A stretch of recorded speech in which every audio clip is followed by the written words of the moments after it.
Shabbat Shalom. Bueno, los invito a la parte del Maftir, que es en Números 14, desde el 9. Perdón, no era 14:9, era 12:14. Así que vamos ahí. Disculpen. Bien, leo. Respondió Yahvé a Moisés: pues si su padre hubiera escupido en su rostro, ¿no se avergonzaría por 7 días? Sea echada fuera del campamento por 7 días y después volverá a la congregación. Así Miriam fue echada del campamento 7 días, y el pueblo no pasó delante hasta que se reunió María con ellos. Después el pueblo partió de Haserot y acamparon en el desierto de Param. Ahora vamos al profeta Zacarías, Zacarías 2. No, hago una corrección, porque en la Torá Temet aparece como Zacarías 2:14, pero no existe 2:14. Directamente entonces empezamos en Zacarías 3. Claro, no existe en las versiones al español, por ejemplo, Reina Valera, que es la más común. Bueno, si están listos, entonces, repito por las dudas, es Zacarías 3, desde el 1 en adelante.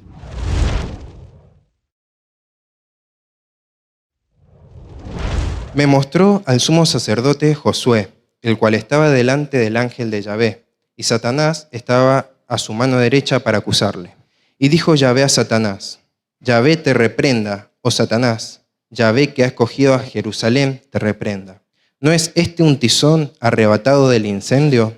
Y Josué estaba vestido de vestiduras viles y estaba delante del ángel. Y habló el ángel y mandó a los que estaban delante de él diciendo: quítenle las vestiduras y vístanlo. A él le dijo: mira, que he quitado de ti tu pecado y te he hecho vestir de ropas de gala. Después dijo: pongan mitra limpia sobre su cabeza, y pusieron una mitra limpia sobre su cabeza y le vistieron las ropas. El ángel de Yahvé estaba en pie. El ángel de Yahvé amonestó a Josué diciendo: así dice Yahvé de los ejércitos: si anduvieres por mis caminos, si guardares mis ordenanzas, así también tú gobernarás mi casa. También guardarás mis atrios, y entre estos que aquí están te daré lugar. Escucha pues ahora, Josué, sumo sacerdote, tú y tus amigos que se sientan delante de ti, porque son varones simbólicos. He aquí, yo traigo a mi siervo el renuevo. Porque he aquí aquella piedra que puse delante de Josué, sobre esta única piedra hay 7 ojos. He aquí yo grabaré su escultura, dice Yahvé de los ejércitos, y quitaré el pecado de la tierra en un día. En aquel día, dice Yahvé de los ejércitos, cada uno de ustedes convidará a su compañero debajo de su vid y debajo de su higuera. Volvió el ángel que hablaba conmigo y me despertó como un hombre que es despertado de su sueño. Y me dijo: ¿qué ves? Respondí: he mirado y he aquí un candelero todo de oro, con un depósito encima y sus 7 lámparas encima del candelabro y 7 tubos para la lámpara que están encima de él. Y junto a él 2 olivos, el uno a la derecha del depósito y el otro a su izquierda. Proseguí y hablé diciendo a aquel ángel que hablaba conmigo: ¿qué es esto, Señor mío? Y el ángel que hablaba conmigo respondió y me dijo: ¿no sabes qué es esto? Y dije: no, Señor mío. Entonces respondió y me habló diciendo: estas palabras de Yahvé a Zorobabel, que dice: no con ejército ni con fuerza, sino con mi espíritu, ha dicho Yahvé de los ejércitos. ¿Quién eres tú, oh gran monte, delante de Zorobabel? Serás reducido a la llanura. Él sacará la primera piedra con aclamaciones de gracia. Gracia a ella. Amén. Bueno, bastante fuerte esta conexión, porque primeramente, para dar un contexto, empieza directamente con una visión, no nos pone un preámbulo. Y lo que pasaba es que recién en esta época, en este tiempo, Israel había vuelto de un exilio. Dios había permitido que se vuelvan a juntar las naciones del norte para poder armar el templo y adorarle. El tema es que hubo una especie de frío en el pueblo que hizo que las personas, en vez de utilizar el material para poder construir nuevamente el templo, hermosearlo, y junto a todos sus utensilios, en este gobierno donde está Zorobabel y donde Josué es sumo sacerdote, el pueblo prefiere usar los materiales para sus lujos y las comodidades. El Eterno, con rigor, pero no con esta severidad que hemos visto hasta ahora en la parashá, que ahí la vamos a tocar, empieza paulatinamente a afectar al pueblo en su economía para que pudiera hacer un clic, hiciera un cambio, pero no sucede. Entonces se levantan dos profetas, uno es Ageo y el otro es Zacarías, que comparten entonces en ese tiempo, pero dos estilos totalmente de profecía. Ageo justamente es de exhortación y Zacarías viene a traer como la esperanza. Entonces ahora, con toda esta introducción, es que llega la parte de esta visión, que es como, no sé si han visto la película Inception o El Origen en español, que hay sueño tras sueño y puede estar dentro de un sueño. Esta visión es la seguida de otras visiones, que es la preparación que quiere el Eterno para poder redimir a Israel. Bien, explicado esto, vamos a ir entonces ahora a la parte de la parashá, todo lo que hemos estado viendo esta semana. Quiero ir directamente a los puntos en los que vamos a hacer la conexión. Primero está la actitud y la codicia de un pueblo que se hace contagiosa y entonces el Eterno muestra su celo y genera el primer castigo, que es el incendio del campamento, de una parte del campamento. Hace que la nube que estaba sobre ellos, que no sé si se acuerdan, es la gloria, la Shekinah, que en el día está justamente para protegerlos del calor o para poder a ellos mantenerlos en lo que el calzado no se gasta, que ellos no enferman, y todo es gracias a esa Shekinah. El tema es que este castigo hizo que esa Shekinah, que es una nube para proteger del calor, de ahí mismo salió el fuego. Hemos visto en la serie de Moisés que hacen esto de noche. Entonces de la columna de fuego sale el fuego. No, acá dice que de la nube directamente cae el fuego hacia el campamento y la destruye. Entonces, ¿qué pasa con esto? Moshe intercede porque el pueblo se lo pide. Inmediatamente, nos muestra la Biblia que ahí de vuelta aparece esta actitud y codicia del pueblo, donde directamente desprecian, indirectamente en realidad, al Eterno, porque empiezan a hablar mal sobre el maná, donde el Números describe que el maná era comida de ángeles y era algo totalmente digno para poder alimentarse. En este caso, Moshe, más que interceder, se desborda. Se desborda a tal punto de pedirle la muerte al Eterno, de que se lo lleve, de que ya no aguanta este cargo sobre él. Entonces ahí aparece la respuesta del Eterno, que es como para poder calmar toda esta euforia que estaba teniendo el pueblo con su desprecio. Entonces, que va a reposar sobre 70 ancianos la carga de Yahvé y les va a dar carne. La carne esta es distinta a la primera vez que le da carne, que eran pájaros chicos. Ahora son pájaros grandes. No me acuerdo, hay un parecido con un ave de acá de Argentina, el faisán. O sea, así de grandes son las aves, más o menos.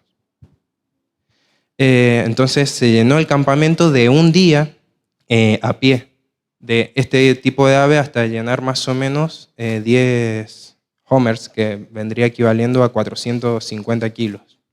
Entonces, esta manera de calmar al pueblo que tuvo el Eterno fue el segundo castigo en realidad, porque con esa carne y con el hastío que tuvieron de esa carne es que apareció una epidemia. Y ahí entonces aparece la segunda muerte. Uno diría, bueno, acá terminó todo, ya no están los de las quejas, los que empezaron con la mala habladuría al principio, ya no están los que se quejaban del maná. No, todo esto fue un inicio que lastimosamente se hace contagioso y afecta tanto al pueblo, que siempre se les dice que nos hacemos referencia como cualquiera de los que podemos ver, pero también afecta al liderazgo. Y entonces esta actitud de mal hablar de la Lashon Hara llega hasta Miriam, que no sé si se acuerdan la importancia que tenía Miriam en el pueblo, que tenía un rol bastante importante, donde hacía que ella, danzando entre el pueblo y recorriendo las distintas calles, la roca iba a poder ir sirviendo el agua que necesitaba el pueblo para poder justamente estar su día a día.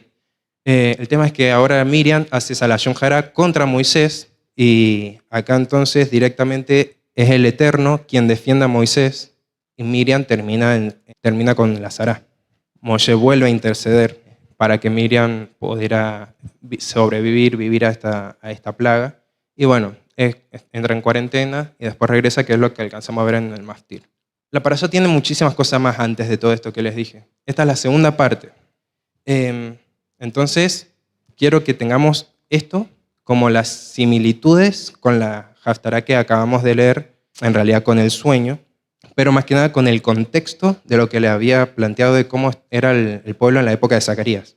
Creo que es bastante evidente de que justamente el pueblo no quiere entrar en esa santidad o como que le cuesta gracias a esa actitud de codicia, ambición, y hace que el Eterno no pueda tratarlos como Él quiere. Tratarnos, nos vamos a meter en esto. Esa es la similitud, pero tiene dos finales muy distintos, que justamente en el post-éxodo, el final es que se mandan un moco, el Eterno los castiga. Se mandan de vuelta a una macana y el Eterno, ¡pum!, castigaba. Pero en cambio acá, en la parte de Zacarías, del profeta, lo que hace es querer redimir al pueblo. Está Hasatán al lado del profeta para poder acusarlo, y el Eterno le dice, para, ¿no ves que esto es lo que sobró de algo malo, que pasó de algo feo, un incendio? Este es un pedazo de carbón que lo que tiene que hacer es ser salvado. Entonces, por eso es que muestra en la visión como Josué harapiento o desarreglado, y el ángel le dice, listo, cámbienle las ropas, le dice a los sirvientes, pónganle ropas nuevas. Ahora nos preguntamos por qué, si las situaciones eran similares, el desenlace es tan distinto. Acá lo que entra es de que cuando están en el desierto, en el post-éxodo, lo que pasa con el pueblo es que justamente la parte anterior de los puntos que no tocamos son partes donde el Eterno les está dando todo. El Eterno habla sobre la menora primero en la parashá. Después habla sobre los levitas. Les da la oportunidad para los que no tienen el gozo, el goce de hacer Pesach, le da Pesach Sheni. Hace todo un orden para que el pueblo siempre pudiera marchar con tonos de trompeta donde simboliza cosas espectaculares. Y bueno, y por más de todo esto, el pueblo siempre con esa actitud y codicia de querer más, cuando entra siempre todo en lo mismo de no agradecer lo que ya estamos teniendo. Y el tema es que acá lo que no agradece el pueblo es directamente de probar lo que después no sabía, ni se imaginaban que iban a dejar de probar el maná. Ojalá hoy lloviera maná. De tener líderes como fue Moisés, como fue el sumo sacerdote Aarón, y de que hoy no haya un templo, es fuertísimo. Entonces, claro, la diferencia después es que ya es un pueblo que está después del exilio perdido. Acuérdense que han habido dioses de por medio, han habido más de un exilio de por medio en realidad. Y entonces lo que hace el Eterno en la segunda de Zacarías ya no quiero que pierdan la santidad, quiero que la recuperen, quiero que puedan otra vez servirme, estar ahí con los sumos sacerdotes, y le habla al sumo sacerdote porque él es el representante del pueblo, y dice, vos no estás pudiendo servir bien porque tu pueblo está enfermo.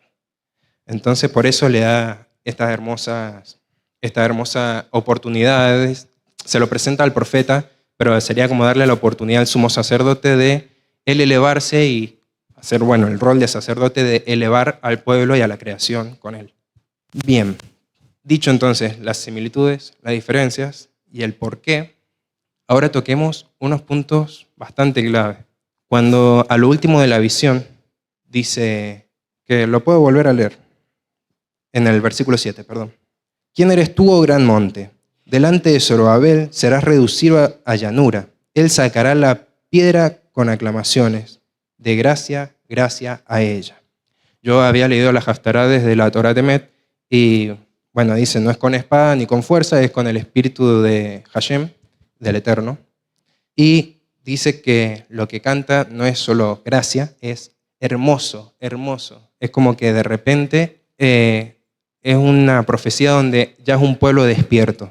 Pero justo en esta parte donde cierra la Haftará con esta visión, habla de una montaña que se hace planicie, y de acá dice la primera piedra, pero también se puede decir la piedra angular o la piedra fundamental, que se hace planicie la montaña y la piedra baja con ella. Si recordamos qué significa la montaña, no es solo un estorbo de que listo, ya no va a estar más la montaña ahí para que ustedes puedan hacer lo que quieran, sino que, si recordamos, habla de un gobierno celestial o un reino divino, la representación de un reino divino, y se puede asimilar mucho, juntar mucho con la parte de dile a la montaña que se eche al mar, si tuvieran fe como un grano de mostaza y todo eso. Donde ahí entonces representaría que ese reino divino vaya al mar, que son las naciones, que representa el movimiento en caos, un oleaje, una corriente fuerte, por eso son las naciones. Todo esto enseñado por el padre Vinesher. Y entonces, si dice que la montaña se hace planicie frente a Zorobabel, que es quien estaba gobernando en ese momento, y que baja la piedra fundamental, no es tanto como para poder construir el templo que Dios quería que hiciera el pueblo. Fue porque ese gobierno celestial, ese gobierno divino, ahora va a estar con nosotros. Ya no es algo inalcanzable donde se necesita siempre un profeta tan grande como es Moshe día a día intercediendo por nosotros. Está hablando de que va a bajar junto a la montaña, junto a ese reino, la piedra fundamental que todos sabemos que es el Mesías. Zacarías es un profeta que habla sobre la venida, sobre el futuro del pueblo. Si habla de que viene Mesías a instalar un reino y que todo esto es parte de un plan de redención que hace el Eterno para que ya no podamos ser acusados, tenemos que entrar en la condición que Él pone. En realidad no pone una condición, es el favor. Si ya está, Él no está condicionando, hagan las cosas bien para que puedan hacer esto. Le dice, va a pasar esto, va a pasar esto, va a pasar esto, los redimo. O sea, no es una condición, simplemente es lo que Él espera de nosotros. Termina justamente, el Maftir habla de Miriam cometiendo impureza. Ella entra en impureza con la Sará y es apartada. Entra en cuarentena y el pueblo no se puede mover hasta que ella regrese. Ya que les dije el rol importante que tenía Miriam, y si lo queremos asemejar con esta montaña y la venida de la piedra fundamental, Dios está esperando que nosotros salgamos o podamos volver a ser puros de nuestra Sará para volver al pueblo. Y justamente con la roca, la piedra fundamental, esa agua que representa la Torá, porque el mar representa las naciones, pero el agua que sale de la roca representa la Torá. Está esperando que nosotros podamos ser como Miriam, redimidos, ya de vuelta, puesta en el lugar que nos corresponde, y podamos ir danzando por donde vayamos, llevando la Torá junto a la roca, que es la piedra fundamental con la que se nos promete que entonces ese reino celestial baje a nosotros. Pero para esto entonces tenemos que dejar de tener esa actitud de queja y esa codicia que nos separa del Eterno. Él ya está, nos redimió, ya trajo al Mesías, que es Yeshua. Es nuestra oportunidad de dejar de nosotros buscar la impureza, dejar de nosotros alejarnos de la santidad, y que entonces así podamos cumplir justamente con este movimiento de llevar la Torá y así ser reyes y sacerdotes. Muchas gracias.